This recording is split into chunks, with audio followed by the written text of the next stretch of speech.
Alright guys, welcome to Formula 1 news. Some spicy words shared by George Russell and his former teammate Lewis Hamilton suggesting both parties have benefited from Hamilton's move to the Scuderia, especially Mercedes, who Russell thinks have taken a step forward after Hamilton's departure, at least in some regard. Is this a fair assessment, or is Russell simply happy that he's got a less competitive teammate? What do you guys think in the comments? Hit the like button if you enjoy. Subscribe if you're new, as always. I greatly appreciate it. Some driver market stuff to kick off with here. We're going to begin with what's happening at Red Bull. Tsunoda, Hadjar, Lawson, Verstappen. What's going to be the case over there? Arvid Lindblad, what's going to happen there? Now, there's been some discussion. I mean, look at the top reply, at least that I'm getting on my Twitter algorithm. Lawson deserves the seat. Now, that certainly wouldn't have been said by basically anyone about a month ago, but now all of a sudden, it's actually a bit of a debate, and people are saying, well, could they bring Lawson back into the team? Apparently, of all of the options on the table, Lawson partnering Verstappen next year has a 0% chance. Now, it's never zero. Things can change. We'll see that in a second.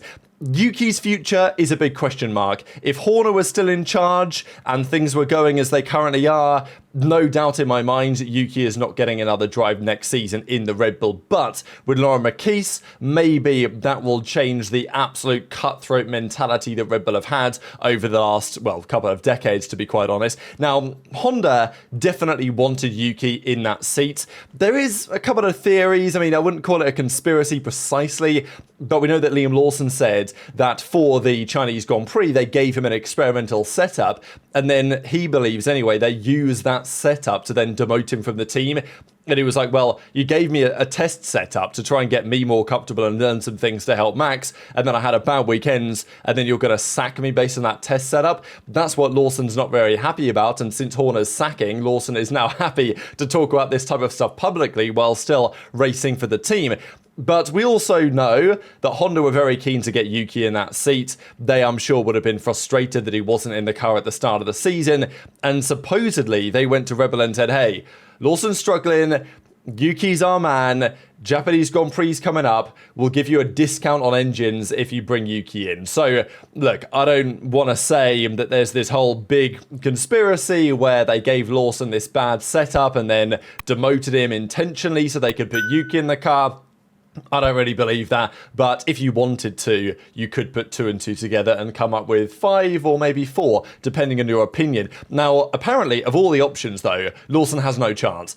This is tough, right? Because if Lawson genuinely has no chance of the Red Bull seat, why keep him, right? I think that's the point. Old Red Bull would, if they never wanted to promote him again, they wouldn't even bother keeping him, right? But nowadays, things are a little bit different at Racing Bulls, and maybe there is a chance that in future Lawson could become a quality enough driver to get that Red Bull seat. We talked about yesterday some other theories instead of Max. Let's say Max leaves. Who do they get as their new number one? It's not going to be Yuki, right? Like, they're going to go after Piastri. They're going to go after Russell. They're going to maybe go after Albon. We talked about that yesterday. But apparently Lawson will just not be getting that drive again.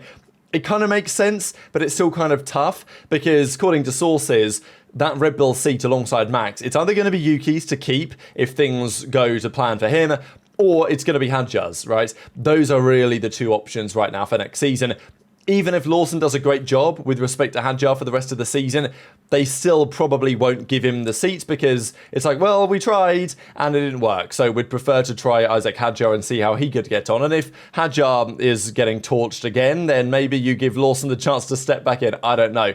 But as I've said a couple of times, I feel like this Red Bull operation now is slightly different to what it used to be. There was some discussion, understandably, on actually where the cars do lie. Ralf Schumacher was talking about, is the Racing Bull actually a quicker car than the Red Bull? We know that Lawson outplaced Max in the Hungarian Grand Prix. On occasions this season, I would say this is quite possibly been true. But yeah, it's still a big debate, isn't it, among the community as to which car is actually faster and mainly how Max would actually do if he got into that machine, and whether there's any lessons that Red Bull can learn from Racing Bulls in terms of the way that they're going to be setting up their car next season. Now, speaking of Max, we know that he's not the biggest fan of the direction that Formula 1 is currently taking, the addition of sprint races and multiple other things. Now, Domenicali has been pretty clear that even reverse grids could be on the table here. Now, race fans actually did an article here with a poll. I might throw one up on my YouTube channel as well, to be fair, because there's not so many votes in this, but I just thought it was kind of interesting to see what the community is currently thinking. There's only about 100 votes, but do you agree that F1 should introduce reverse grids to its sprint race format? most people, and I imagine this roughly reflects what you guys think as well, strongly disagree with that assessment. Some like it. I mean, about 5% are in the either, well, slightly more than that, but they're either in the neither agree nor disagree, slightly agree or strongly agree category. But most are saying this is a bad idea. And I think the author puts a decent statement. He kind of gives his perspective and says, ultimately, sprint races need reverse grids about as much as Formula One needs sprint races, which might be a justified perspective. Which Grand Prix format do you prefer? Traditional Grand Prix without sprint races, 75%. Sprint races with fully reversed grids. Current races with partially reversed grids. Current sprint race formats. It's pretty interesting that more people are voting for, if you do like sprints. It seems that the people that like sprints tend to like that bit of chaos, and therefore they're like, well, let's just reverse the whole grid. So maybe that sums it up a little bit, really. It's like either you tend to prefer things more traditional, but maybe the argument is if you're going to do sprints, let's just go all the way, right? Make it a clown show. And, the issue for me is, that's a bit, let's say leading question when I make it a clown show, giving my perspective away. But I just don't see why, as the Premier Motorsport, we need to introduce these kind of things. And it adds so many other complications if they wanted to do it. But maybe the argument is that if sprints have their place in the sport, then maybe you go the full Monty. Some other driver market stuff. Bottas and Perez, could that be the Cadillac pairing? It's a possibility. And it has made some people wonder what would happen if Christian Horner was to be put in charge. There was a rumour that Horner is interested in returning to the sport. That should be no surprise. But mainly that Cadillac are interested in his services. This has been a key discussion of the last week or so, that Horner is now totally out of his contract at Red Bull. He's officially no longer a director for Red Bull Racing or Red Bull Technologies, so he can go to another team, we think. Maybe there is some sort of gardening leave period, but the bottom line is that teams are interested, maybe Ferrari in due course, quite possibly Alpine, but certainly Cadillac, we think, and it would make a lot of sense for them. Would it make sense for Horner? That's a good question, but if Horner was to take charge today of the Cadillac program and choose their drivers, I wonder what he would do, because we think they're going to sign Perez. Would Horner decide to sign Bottas as well? Would he decide to go for a Dragovic or some other options that have been leaked? Possibly. Apparently Horner's on holiday as well, which is like, wow, shock. Man goes on holiday. But, there was a couple of images anyway going around, I think such as this one was doing the rounds in the Hungarian press. But let's talk about the drama with Lewis Hamilton, because things got pretty spicy at the Hungarian Grand Prix. He made all these comments about, I'm useless, like I'm not good enough anymore, they need to change the drivers and all this. And it was interesting at the time because it felt like one of these, like, oh, Hamilton's had a tough qualifying, he's had, heart on his sleeve, this type of stuff. But could there be a bit more to it than that? Was Hamilton actually trying to say something kind of under the messaging? Because at the end of the day, as much as Hamilton does wear his heart on his sleeve, he is still, and for good reason, a very confident individual. He obviously believes in his own ability, otherwise he wouldn't be able to perform at the level that he has been able to for a very long time. So it's raised questions as to whether what Hamilton was really saying in his, let's say, media meltdown was kind of, let's say, making those comments not exactly in jest, but as a bit of a message to Ferrari to say, hey, if you're not going to listen to me, then this is, you just get rid of me now. That is what Juan Pablo Montoya believes. Now, as I say, Montoya has some very interesting opinions. I will say, of the opinions I've seen from Montoya in the last week, of which I have seen a lot, this I actually kind of like. I mean, whatever you think about Juan Pablo Montoya, phenomenal driver, by the way, but whatever you think about him as a pundit, even if you don't like his punditry, a broken clock could still be right twice a day. So Montoya says, these are the comments from Hamilton after Hungary, right? Every time, I'm useless, absolutely useless. The team have got no problem. You've seen the car is on pole. Maybe they need to change the driver. And looking at this through Montoya's lens, I do get what he means, right? Because when Hamilton was like, oh, the team have got no problem, you can see the car is on pole, do we really believe that Hamilton was honestly feeling that in the moment? Or is it more likely that Hamilton was actually trying to say, oh, well, basically, Ferrari are going to see Charles Leclerc's on pole and going to think that what they're doing is perfectly fine, whereas clearly it's not. And maybe if they're not going to listen to him, then time to change the driver now. So Montoya's interpretation is, it's a way of telling Ferrari, if you're not going to listen to me, then you might as well take me out and let me go. Montoya told a betting website. So this is, if you guys remember, what they doomed Johnny Herbert for, and was it Derek Warwick as well? Basically, these betting companies go to pundit and they say, hey, we'll pay you money if you give us spicy quotes, and then they then sell those quotes to publications in exchange for them basically mentioning that company's name. Now, clearly Planet F1 are simply reporting on such a report, and therefore they don't need to actually name the company itself. The big thing here is Lewis not getting the attention he wants, and they're not paying attention enough to him for what he wants and what he's pushing for. Montoya thinks Hamilton's working really hard. Ferrari is very structured in the way that it does things. This is our way, and accept it. But Lewis is going, your way doesn't win. I think there's an internal fight with people saying Ferrari needs to listen to Lewis and we need to change our ways. And goes on to say it's a really, really hard one because there's lots of tradition at Ferrari and lots of politics at Ferrari, and Lewis is more used to Mercedes' outlook, which is what do we need to do to win? It's not about politics, it's about results at Mercedes. And, well, that's Montoya's perspective. Now, he does this interesting final comment, which is like, I don't know if I buy this one, but because, of course, Hamilton has just in general been struggling in qualifying more in the last couple of seasons. And he says the last couple of years, when the Mercedes stopped being really good, I think he backed off in qualifying because there was no need. And I think to get back is really difficult. This I have an impossible time to buy, that Hamilton's just decided not to put in the effort anymore because the car isn't good enough. I think I know what Montoya means, but I don't really buy it.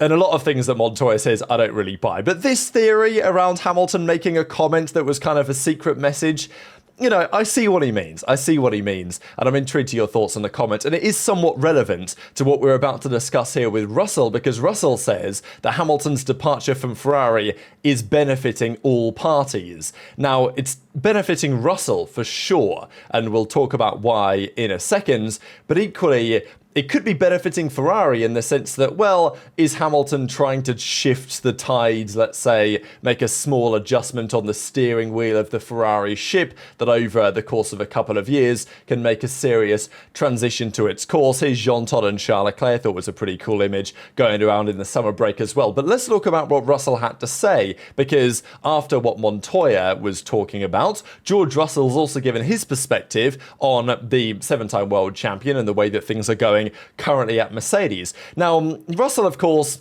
unless he's talking with Hamilton regularly and he's talking with Fred Vasseur, which I don't imagine that he is, does he really know what's going on at Ferrari? Probably not, but he does know what's going on at Mercedes. And yeah, over the 3 seasons that Russell and Hamilton were teammates, it was, in the end, Hamilton just had the nod, or was it tied on points in the end? It was, a big battle between the pair of them. 2 of those seasons, Hamilton was outscored by Russell, but the season that he did outscore him in 2023 was pretty substantial, so I think overall Hamilton had the lead in points. Just looked it up, and Hamilton scored 697 points while they were teammates. Russell scored 695. Of course, all decided that final lap in Abu Dhabi last year, as we know. But Russell had quite a few things to say. He says, exclusively to Autosport, it's a different feeling within the team, but ultimately you only look towards one thing, which is performance. We obviously started really well. Now we've had a bad run of form. Of course, Hungary kind of turned things around. It was back on the podium, as we know, largely helped by Ferrari's incompetence. I hope that we can get that back on track. They've ditched the rear suspension now as well. There's always pros and cons to every change that you make in any organisation, but I think the change with Lewis, it's good for him. It's really good for us as a team. A fresh start. Sometimes you need to break the mould to find yourself back on track. And this is a pretty fascinating assessment, I would say, from Russell on the state of the team. Because clearly when things were going wrong at Mercedes, Hamilton was looking for change either for himself to a different team or changes to the way that Mercedes were doing things. And maybe, Russell feels like that was going too far, or he feels like Hamilton was going too far in his assessment, and maybe, I don't know, it's interesting to read what Russell's trying to get at here. Maybe Russell thinks that Hamilton was naturally on a bit of a decline in his own career, just from a pure performance perspective, which would not be a surprise. I still think Hamilton's a great driver, and I still think in the right machinery, in the right situations, he could still win a championship. But is he, the Hamilton he was in in 2018? Probably not, in the same way that is Alonso the same driver that he was, 20 years ago or whatever. Probably not. And maybe Russell feels that Hamilton was suggesting things that were not necessarily aligned with the interests of the team, and Russell thinks that the way that things are now is better for the team, because he says it's good for Lewis. First of all, he's like, well, Lewis leaving is good for him. Maybe get out of the Mercedes mold, get out of a predicament which was obviously making Hamilton into a difficult position over the last couple of years, gets to go to Ferrari. It's not like it's been great for Hamilton at Ferrari, but in the longer term, it might well turn out to be a good thing. But then he says not only is it good for Hamilton, but it's really good for us. Gave the team a fresh start, breaking the mold, allowing Antonelli to come in. And I think from Russell's, let's say I'm inhabiting Russell's body and I'm being selfish from his perspective, makes a lot of sense. I think if you're Russell, you're happier now because you're the team leader, right? I genuinely think what Russell is getting at is that, well, Lewis leaving has been good for Mercedes because now Hamilton's no longer calling the shots, and the way that Russell sees it is it's good for him because he can step up, he can be the one calling the shots. He's the de facto, well, he is the team leader as it stands. He's the one scoring the podiums and winning the races when necessary for the team. And he was doing that with Hamilton as well, but obviously it was far, far closer between the two. And in terms of race pace, Hamilton definitely had his number in pretty much all of those seasons. But Antonelli's not been at that point. So I think this perspective from George is very interesting, and it kind of says quite a lot, I think, about the way that things have been at Mercedes when Hamilton was his teammate, and also how things are now. But I think if you're Russell, it does make some sense that you're going to be happier with the status quo as it stands, rather than how things previously were. But it seems that he thinks it could even be a positive for Mercedes, although I wouldn't say the direction their car has taken this year is massively indicative of that. It's not like Hamilton's left and all of a sudden they're nailing everything, their upgrades are working all of a sudden. They brought some changes that didn't work, even with presumably Russell calling the shots in terms of development and stuff like that. Maybe even some more interesting comments were on Antonelli, because we know that Antonelli started the season well with respect to Russell, and then it's kind of gone downhill. But I think a lot of that has been the struggles of the car. Antonelli, well, Russell says of Antonelli, his pace delta to me is no different than it was. I think that's what people don't see. In Canada, I was on pole and he qualified fourth, ended up finishing third as we know, but he was 6/10 behind me. In Belgium, he was out in Q1, I made it to Q3, but he was only 3/10 off, as we know, on the longest lap on the calendar. So Russell's kind of saying, yes, Kimi's had a tough time lately, but you don't see the full context that actually he is potentially getting closer to me as the season's going on. The truth is that he is making progress, even though as a team we've gone backwards slightly. Now you're in the fight where a 10th can be 6 or 7 grid spots, whereas before, for positions we were fighting for, a 10th is plus or minus 1 position. Kimi and I have just taken an equal step backward over those last few races. So I think it's probably a fair assessment from George. I think also this is kind of what he's getting at, right? He's now the team leader. He gets to say these nice leadership things about his teammate, and that puts him in a stronger position at Mercedes. It puts him in a position where he's going to get a nice contract extension, possibly quite a juicy one. But of course, as we know, the Max Verstappen question is still not entirely disappearing. So intrigued to your thoughts in the comments below. Is there anything in this from George? Is he trying to make a bit of a statement here? Because I think Russell often does like to do stuff like that in his assessment, and he's very, on the nose, I think, George, with the way that he thinks about certain things. And at the end of the day, there's so many things that happen in these teams behind the scenes, behind closed doors, that maybe we get to know about at some point, but usually we do not. So intrigued to your thoughts in the comments below. Just a couple of fascinating things. In the entire ground effect era, from 2014 to 2025, the driver with the most wins, of course, is Hamilton, that's no surprise. Then Verstappen with 65, and then Nico Rosberg is still the driver with the third most wins. Having been retired since 2016, he still has the most wins of this period, more than Leclerc, of course, more than Lando, more than Oscar. And I think it's going to be impossible for this to get surpassed, right? Because even if Leclerc wins the final 10 Grand Prix, even if Lando wins the final 10 Grand Prix, they're not going to surpass 20 in their career. So yeah, this will be a record to close out the turbo hybrid era, which goes to show, I think, where Mercedes have been throughout the majority of this era as well. It's also some interesting stats. People were looking at Hamilton's total wins, 105, and if you add up Verstappen, Alonso, Charles Leclerc, equals 105 as well between them. Of course, people are going to use this for their own various narratives. People are also looking at the teammates that Hamilton has had, because it was a big debate, wasn't it, right? How many wins have Verstappen's teammates got, Alonso's teammates, Leclerc's teammates got at the same team? Does that show that Hamilton's had stronger teammates over their career? Yeah, I think on some level it does, but also it's about the strength of the car at that particular moment, and also how consistently you would outperform your teammate, even in a dominant machinery. All these other factors are in play, so it's impossible really to say either way on this one, but of course, it's just adding some narrative fuel to the fire. But very much interested to your thoughts on all of this stuff in the comments below. Hit the like button if you enjoyed, subscribe if you're new, take care, and I'll see you next time.